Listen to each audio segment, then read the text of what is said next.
Alrighty guys, and welcome back to another LEGO set review from BrickByBrick, and today we have the one and only Ninjago Hunted Dragon Pit.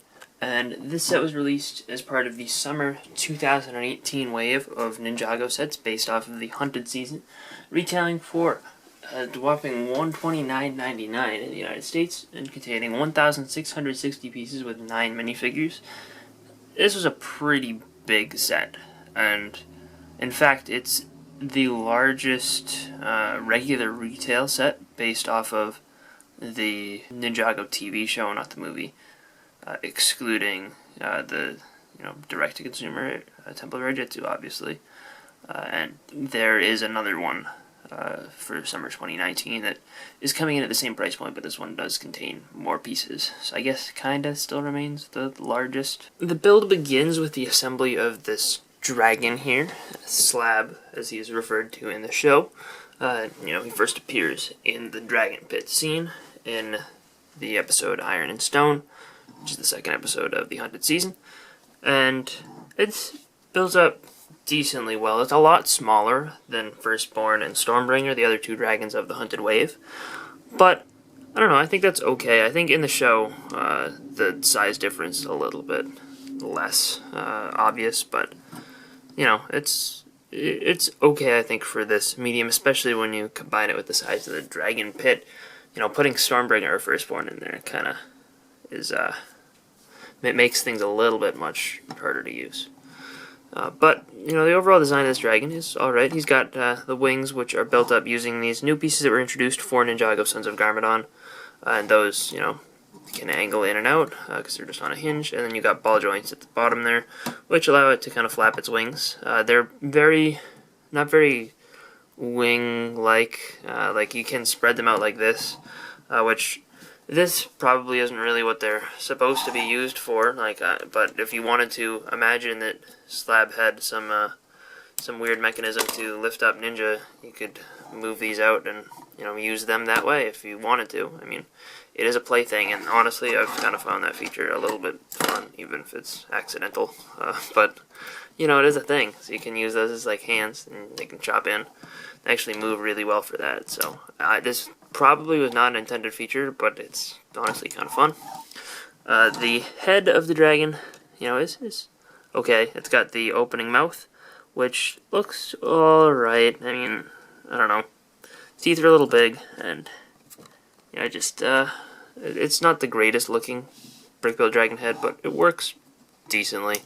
I like how we've got these things here, these swords, which cover up the printed curved slopes, which have an eye on one side, and then on the other side you can see there was an eye, but it's kind of scarred over because he lost it. It's alright, but one of the things that I've noticed is you'll accidentally knock these off sometimes, because there is one little ball joint there, but if you move it wrong, you'll kind of loosen up the back, and then eventually the front will get loose, and then the two sides of the head will want to split apart like that, which is a little weird. So I don't know, the functionality of the head is a little bit lower than I would have liked.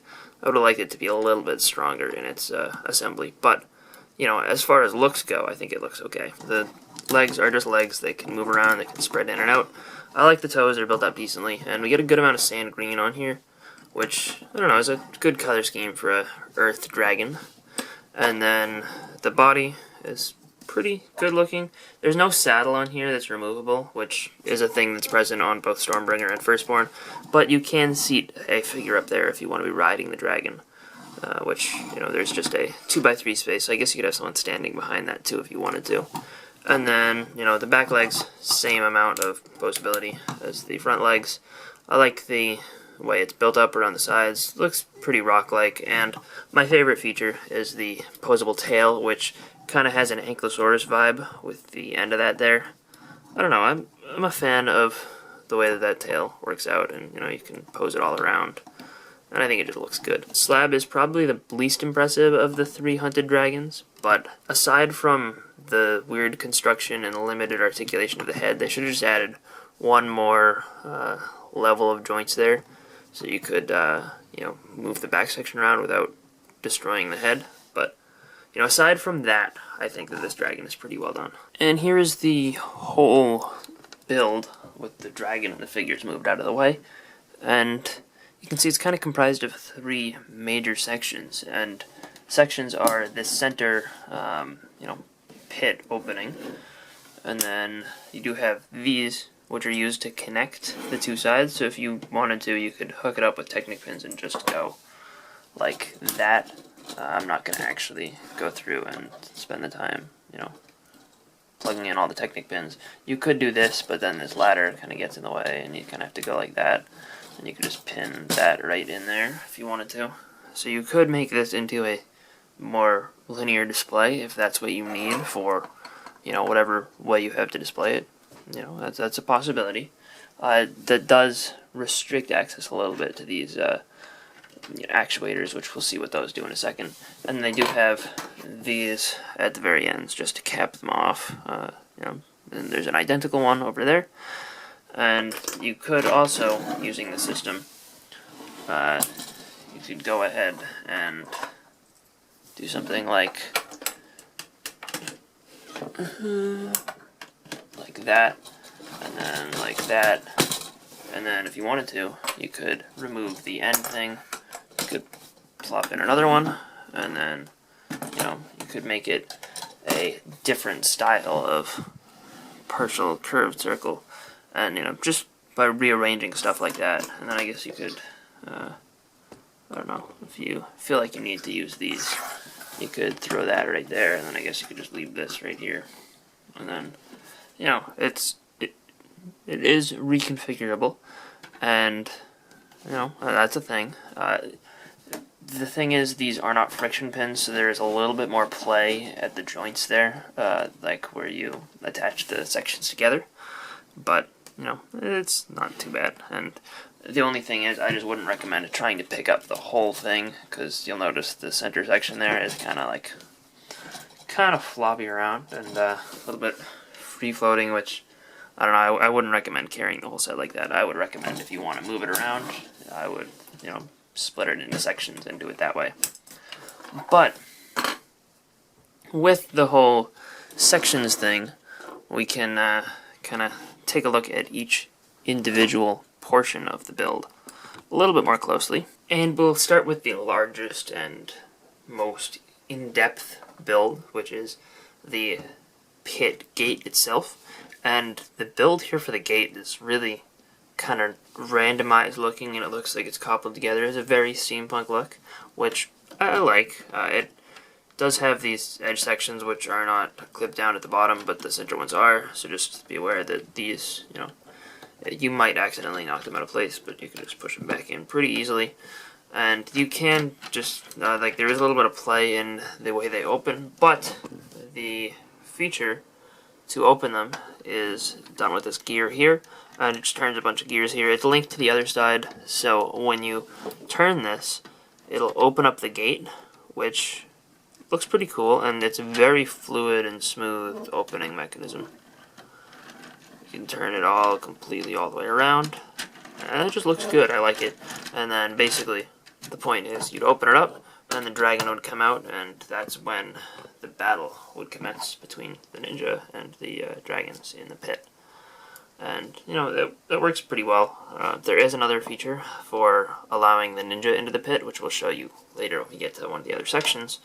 But aside from that big pit feature, there really isn't a ton going on here on the inside. It's just some plain plates. You got a little bit of ramping on the front, and then there's also a ramp on the back. We'll show that again in just a second, but you can see the gears. They are exposed, which I think works really well for a steampunk setting like this. You got the gears just everywhere, and basically it works by using one of these Technic rack pieces, and just moves those back and forth. And on either side we do have some ladders which allow you to get from place to place, and those really work with the other sections. But other than that, it's a little bit of color randomness, which I think works just fine in this case. And then from the back here, you'll notice that we do have some chicken, fish, and a broom over here, which are just some accessories. They're just clipped there. You can leave them there. You can take them and use them to feed the dragon if you want. Because I guess technically back here would be kind of the dragon's little home cave thing. This would be where they take care of the dragon, I guess, when they're not using him to entertain themselves in the pit. However, I do think that, once we get up to the top of the pit is when we get to the interesting stuff in terms of appearance. Right here in the center we have the Iron Baron's throne, and he just kind of stands in there. He can't really sit super well because he only has the one leg anyway. You'll see him closer when we get to the figures, but it's basically a little throne section, which looks really cool just because it is designed to look like a dragon's skull, and the build for that I just think looks awesome. I don't know. I was really happy with the way that turned out. And they have these really long bones here to prevent it from closing too much. But you can open it up slightly, which allows a much easier way to get him standing in there, because you don't have to struggle to put him under there. If you lift it up, it just gives you exactly the amount of room you need, and then you can just let it fall back down. And there's a hollow space at the top there, which allows his hat to kind of stick up a little bit further than the sides. You can't move him out straight sideways, but you can. There is enough space for him there. And over here we just got some little guardrails, which do have some stickers on there, which are just kind of slashed up a little. And those fit in place. They're actually held up by these little small pieces. Those keep them from angling downwards too much, which was kind of an interesting thing to me. I like the design of the roof here. I think that looks really good, and it's done around both sides. It's not done around the back, but I think that's fine. And then, over here, we've got just a little bit of space for some figures. There's also some space behind the skull and under the roof, so you can get some more figures in there. Like back here, and you can just stick a figure in. It's a little bit harder to do because there's no easy access to it. And it's especially hard when I'm behind the camera here, but you can do it. And there's a little engine over here. I don't know what this powers. Maybe it's supposed to be the thing powering the gate, because it is linked up via gear. The gear doesn't actually do anything, it's just for decoration there. But I guess this is probably what's supposed to be powering the gate. And then, over here you just got a little bit of framework looking design. That's really just aesthetic back here. But yeah, there's space for a couple figures around here, which I think is cool. And there are these flames here, which just look nice. Also, above the roof section, there is this little printed dish, which kind of has the dragon hunter emblem. You got these little horns here, which look kind of cool. And then I like these little flags. These are cool. They're little cloth pieces. You can change the angles of those. Gives it a good look. And then the last little section up here on the floor doesn't have too much. There's space for figures again. So a little weapon rack. We got a bone here in this crate, and then a fire extinguisher, just in case things get out of control and these fires erupt and explode and do things. And you can, the roof is built up by just angling a bunch of things down, so I guess if you wanted to move everything out of the way to get access, maybe you drop something back here, there is a way to kind of get back into it. It's just not really the most convenient of things. But I do think that as a whole, this area looks really cool. And then I guess we'll take a look at this little section next. This is the smallest of the three areas of the build. And, it's the one that goes on the left side, from viewing the set from the front. And, it's really just a little prison cell.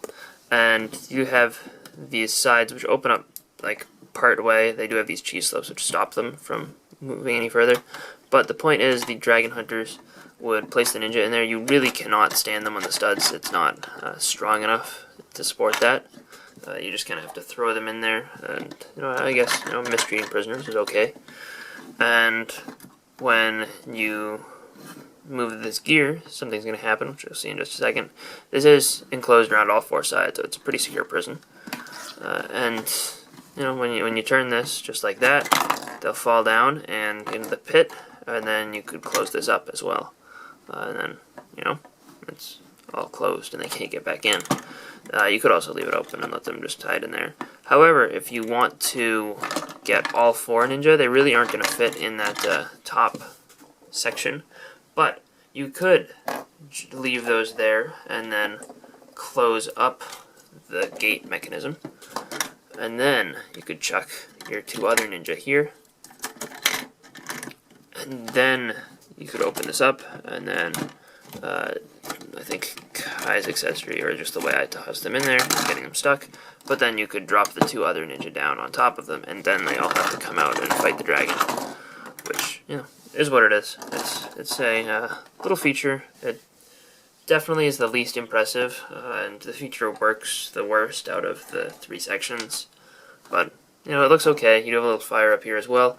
You could stand bad guys up here. It's really not particularly designed to do it that way, but it is certainly possible. And, you know, in order for that to work, there is the whole ladder, ramp, bridge section things, which, you know, don't line up perfectly in this particular case, but you could lift that up and be like, oh, we can just walk over to the top of the prison cell if we want to, which, you know, it works, just not as good as it does on the other side, which we'll see when we get to that section right now. This third section here is also the tallest of the 3, which is kind of surprising, and does have a pretty cool design down here with some stickers. We'll get a slightly closer look at those in just a second. But the bottom floor is taken up by a blacksmith shop. The middle section is kind of a lookout tower with this big telescope here. The roof is enclosed, or the roof is there on all 4 sides. Then on the top we have this turret thing. This turret is pretty cool as far as, you know, features in the set go, and probably my favorite. And looking just at that, it's, you know, able to turn 360 degrees, just able to spin pretty freely. And you got these little missiles up here, which are connected by a chain. And the cool thing about that is when you turn this on the side, those Technic beams in the back are going to come up and push the missiles together, and then they'll launch off as kind of a bolo style weapon. And, you know, if done right, you can get it to, I'm not gonna actually pull this off, but it is possible, but it takes a large amount of space, and, you know, I don't really have that in my reviewing area at the moment, but you can get it around the neck, and, you know, it can drag the whole dragon down, I guess. There's kind of the point there, and that would allow you to kind of restrain the dragon to the point where, you know, you could take your figure like heavy metal and use the clip gun weapon, and then, you know, pull down the dragon's wing, and, you know, you'd be able to work together and capture the dragon, which I think this set does a better job of the dragon capturing features than most of the other sets. You know, it is pretty well done, and you do have the 2 ways to shoot the dragon, which works pretty well. Otherwise, with sets like Stormbringer and Firstborn, the features are there, but you don't have enough of them in order to successfully take down the dragon. Whereas in this set, you know, it's a little bit harder, but the dragon is smaller, and, you know, I think it is more believable than in the other 2 sets. Of course, when you combine multiple sets together, that's when it works really well, but, you know, I think that this is pretty decently done. And while that alone is probably enough to justify the existence of this tower in the set for me, there's actually a lot more going on here. I do like these stickered designs here on the inside of the dragon pit with the whole dragon emblem. I think that these look really cool, and I just like the design of that. And this whole front wall looks pretty good as well. There's a little dead bush there, which is done with just a flower stamp, or flower stand holder piece. You'd stick flowers on it. And, you know, just in dark orange. It's pretty cool. I think they use that in Minecraft for dead bushes as well. But on the sides we've got some prison bars, which just act to kind of let a little light in. I don't know if they're particularly necessary for a blacksmith shop, but if we move the lights down just a little bit, you should be able to see the inside a little better. There is a furnace, which is built up pretty nicely. I like the use of this piece in gunmetal gray as the, like, hood of the furnace. I have some weapons clipped on here, which is part of a hunted weapon set, and a hammer. And then inside we got some weapons which apparently they've been working on, which are a katana and this other kind of blade. And they just have the gunmetal gray handles. The anvil in there is pretty cool. Overall, I like the design of this little room, especially for such a small part of the set. It was a good way to use up the space down here. Yeah, I mean, I don't know, I like that. The second floor area is really nothing super special. It does have the ability to let you have your lookout dude there. Yeah, and you can have him looking through here. It's a little bit hard to move figures around in here, but you know, they thought of that, and they actually allow the sides to be angled inwards. It's a little bit difficult still to get someone to be realistically looking through the telescope. They'd have to be like looking downwards. You know, you could probably do a little bit better if you mess around with it a little more, but I'm not going to take 100 years to do that. The stickers here, again, good, and I like the build of this telescope. I think that looks pretty cool with a bucket on the end and a little sight there. I don't know, that's pretty well done, and again, I like how it's enclosed around all the sides, and you have these stickers here just to represent the wood planks. Adds a little bit to the set, and this here is where you'd have the ladder to walk in as kind of a little walkway when you attach the dragon pit to it. First up for figures, we have Jay and Zane in their hunted uniforms, and both of these are fully kitted up with all their hunted stuff. Jay here has his hunted weapon, which is like a half nunchuck thing, using one of the pieces from the hunted weapons pack, which, you know, there are 2 of in the set, and 2 of in every hunted weapons pack. And Zane gets his bow and arrow, typical, as well as his quiver, which we'll remove these in a second to get a look at their back printing.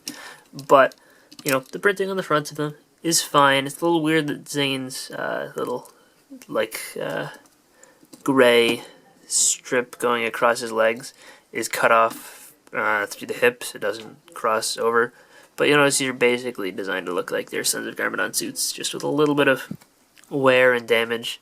You notice some scratches there and there, little you know, rip in Jay's clothes, and underneath they have pretty standard hunted Sons of Garmadon, you know, that kind of facial expression. And if we turn them around, we can see with all their stuff removed, the printing on the backs of their torsos, and Jay's face is pretty standard, and Zane has no alternate expression, but he does have this port printed on the back of his head, like he does in the other Sons of Garmadon sets and hunted sets.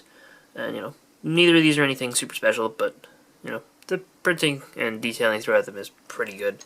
Both of these figures also appear in the Diesel Knot and Stormbringer, exactly like this, I think maybe with some extra weapons. And then we have Kai and Cole, both in their hunted outfits. Both of these figures appear very similarly in the Firstborn set, and Kai also appears very similarly in the Destiny's Wing.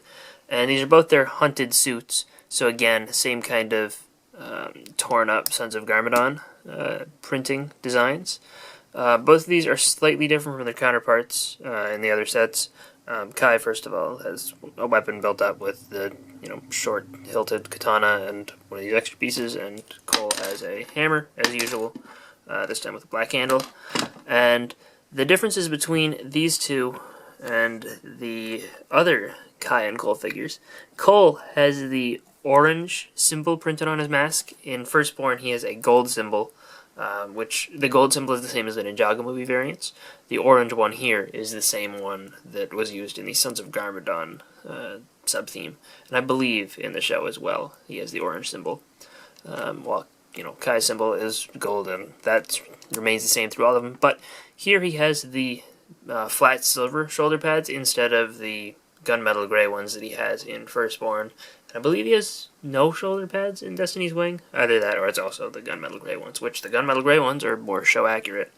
And the only time that flat silver has ever been used show accurately on a Ninjago minifigure is in the Day That Departed Zane minifigure.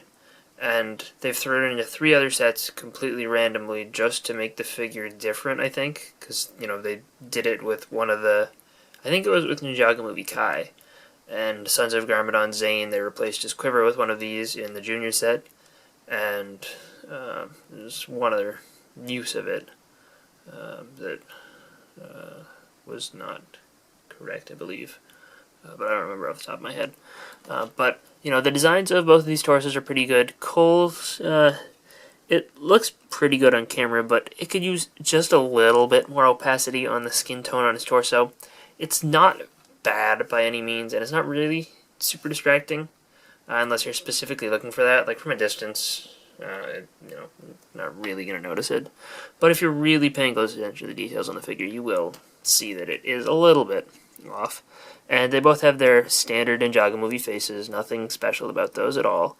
And Cole, you can see the back of his torso, but Kai requires us to remove his armor piece in order to see the little bit of printing that he has on the back of his torso. And again, both of these back torso prints are pretty good, and same kind of slight issue with Cole's skin tone, but it's not as distracting as it is on some figures. And then we move on to our Dragon Hunters, and wow, there's a lot of stuff to unpack here. First, we have Chew Toy and Heavy Metal, and both of these figures have a ton of stuff going on. So start with Chew Toy. He has the turkey leg piece, which is the longer turkey leg piece. If you want to hear more about that, just watch my other Hunter reviews that have been done in the past. He also has his shield here, which is built up on one of these dark red shield pieces. Pretty simple-ish build, but it's pretty effective, and it's nice that they didn't just give him the straight-up shield. And Heavy Metal's accessory is this kind of claw gun, which you can use to take down some of the dragons. This would work really well with Stormbringer in particular. And you just shoot that off, and it doesn't actually shoot, but you can remove it and use it to, attach a chain to both, a dragon and a figure at the same time. And this weapon's actually kind of cool because they do use these in the show quite a bit. So they have some screen presence there, and both of these figures have relatively standard headgear. We have the Ninjago movie rice hat kind of style thing, and just a regular helmet with just a tooth piece sticking out the side to represent that the other side was broken off. And both of their face prints are different. They do have the same leg print, which you'll be able to see better in just a second when we take a closer look. But on Heavy Metal's armor piece, you do attach one of these daggers. For some reason, they tell you to do it upside down. I don't know why, but let's strip down these figures, remove the armor pieces, and then you'll be able to see them a little better. This one appears in a lot of the Hunted sets. This one is exclusively done for Chew Toy specifically, but it does also appear in the other set that Chew Toy appears in, which is Firstborn. I think Heavy Metal's also in Firstborn as well, exactly the same as she is here. And with all that removed, you can see that these are actually exactly the same figure, aside from the face prints and all the stuff on top. And Heavy Metal does have some printing on the back of the head. It doesn't wrap all the way around, which is a little unfortunate, but it is still a pretty cool looking design. And the torsos are the standard Hunted torsos that lots of the Dragon Hunters use. And their leg prints too are both pretty standard. And we're going to look at the last three figures separately just because there's a lot of stuff to unpack, and they're all a little bit less common and slightly more exciting. Here we have the Iron Baron, and he has this cool staff that's a stickered piece right there. He does appear exactly the same in Diesel Knot with, I think, the same exact sticker too. Same staff build. He uses an arrow blade piece at the center of that, which I think, comes together pretty well. It would have been kind of cool to see that molded in a new color, like a solid black, because we see this piece used a lot nowadays. But yeah, that's a cool little weapon. And in his other hand, he's supposed to have this little gauntlet thing. This kind of extends his arm a little bit too much to be show accurate, but it is pretty good looking, and it's nice to see a reuse of that gauntlet piece. And we do have the 1x1 round printed tile on it used there. And we actually have exactly the same armor piece as Heavy Metal, except this one is just rotated around, so you can see it's got that on the other side. And I really like how they designed this piece to be able to be used from both directions. He also had the top hat that was introduced with the Lego Batman movie Penguin, and his face print is brand new. But let's remove that armor piece real quick. And with all that removed, here's a look at his face print and his torso print. The armor piece is pretty difficult to remove. Also, he does have a knife attached there. That's where the second one is. But the torso print is exclusive to this figure, not exclusive to the set, because it also appears in the Diesel Knot, where this character also appears, face print too. The one interesting inaccuracy with this figure is the fact that he actually has the wrong peg leg. His other leg should be the peg leg, but LEGO has only ever made it so that this side is the peg leg, and I guess they didn't want to change up their production just for this one figure. I don't know why they didn't just make this his peg leg in the show. And last up we have Arcade, spelled with a K. And this is one of the more straightforward to look at, but most interesting of the figures. Because this is one of the only two completely exclusive figures to this set, and I guess technically the only exclusive character. And I don't know, I'm pretty happy with the way this turned out. That welding mask is brand new with this printing on there, and that looks awesome. I like it a lot. Very steampunk inspired, comes out really great. He does underneath have just the very standard hunted face print. They use that for muzzle and all the other random goons. But it is, perfectly fine. It's hidden by a welding mask. And that torso print is also brand new and exclusive. And it's got kind of the slot machine thing going on. I don't know, I'm happy with the way that this figure turned out. And, looks pretty great. I like the wrench in flat silver, and there's a little bit of back printing on the torso. And the legs are the same as both Heavy Metal and Chew Toy. But yeah, I think that this figure is really well done, especially with that welding mask. He does have a very simple build, just a clip and a neck bracket to attach this saw blade to his back, which, I don't know, I think that makes him look more menacing, and I don't know, I like that. And you can, obviously, remove that and use it as just a saw blade weapon if you wanted to. And last but not least, certainly, we have Golden Dragon Master Wu, and this is also fully exclusive to the set. He has all the pieces of the dragon armor, which you can find scattered throughout the other sets, with this cool golden shield with the dragon emblem. That's a really awesome print. And he's got the dragon bone blade with the specially molded handle and specially molded blade. And he does have this flag, which is stickered, exclusive stickers on both sides. Pretty cool, and that's just attached very simply, because there are studs built into this armor piece, or molded into that armor piece. And you have the helmet, which is removable, obviously.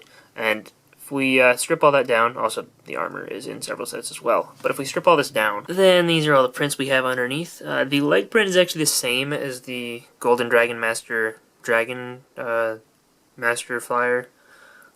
The torso print is exclusive to the set, and the face print is also the same as the other two versions of Teen Wu from Hunted. And there's the back printing on there, pretty good, and I like the facial expressions on here. I think that this is a pretty good figure overall. Nice to see, the dragon armor be super useful in making a figure look cool instead of just sitting on some little pedestals or whatever. But yeah, I think that this is a good figure. Pretty collectible, too, I think he will be in the long run. And now that we've seen all the little details and everything, and gone through all the minifigures, let's put the set back together just to show you, how easy/difficult it is to reconfigure it. So we're going to take these, we're going to stick them in the front holes. You could, if you wanted to move the edges backwards, you could put it, like back here, and then, it would work, and then you just kind of have a little bit of a weird gap in there. It's possible, but that would also throw off the ladders and stuff. So, it is another feature, though, so I did want to show it to you. But if we stick these in the holes that they're intended to go in, sticks together pretty well. And they do come together very easily just because they're only actually physically attached with a single pin. And then the others are just the Technic plus sign axles. I've shown a lot of this configurability system, but I think that it's pretty clever in the way it works. And then, we take the smallest prison drop-in section, and I'm going to stick that right in, and then obviously just cap it off with one of these, and that's how the dragon pit goes all together, with the dragon and the ninja in place. In order to, release them all into the pit, you just open that up, and it's obviously too crowded in there. That's why you don't do all four at once, but you can try. And then you got all the ninja in there, and then you just open up the gate and you release the dragon, and then Wu would come from somewhere else because he can't fit in that prison cell with his flag on his back, that is. But yeah, overall I think that the set as a whole is really, there's a lot of stuff to do here, and I don't know, it is smaller in footprint than the Samurai X Cape Chaos, which was the last large Ninjago TV series based set that we gotten before this one. And, as a result, maybe it kind of feels a little bit smaller, but this one does have a lot of height, a lot of depth. There's a lot of room to place figures. The figures here are good, I think. The selection is pretty good, and it's nice to get all four of the main ninja, obviously, plus the main bad guy and Wu. Yeah. I don't know, I'm very happy with the final product here. Maybe I don't know. There's a lot of play features in the Samurai X KVS and a lot to do with that set as well. So I don't know if I can directly compare the two and say that one is better than the other. I think they're both really good sets separately. And I think $130 is very fair for a retail price on this. 1,660 pieces. It kind of feels like you question where the extra 400 go, but then again, or where the extra 300 go, but then again, you know, it definitely feels like 1,300 pieces. And the build experience is really, really good as well. I think they did a really good job with this set. I mean, I haven't built a Diesel Nut yet, so I don't know how those will compare. And when I review that one, make sure you stay tuned to the end, because I will definitely compare the two once I have, or like during the review of the Diesel Nut, and I'll see which one is better. This one does seem to have a better figure selection, but you know, aside from that, I think the build of this is really cool. I've always liked Ninjago playsets, and this is a really good one of those. So, anyway, I hope you guys enjoyed this review. If you did, let me know in the comment section down below, and I'll see you guys all next time. Bye, everyone.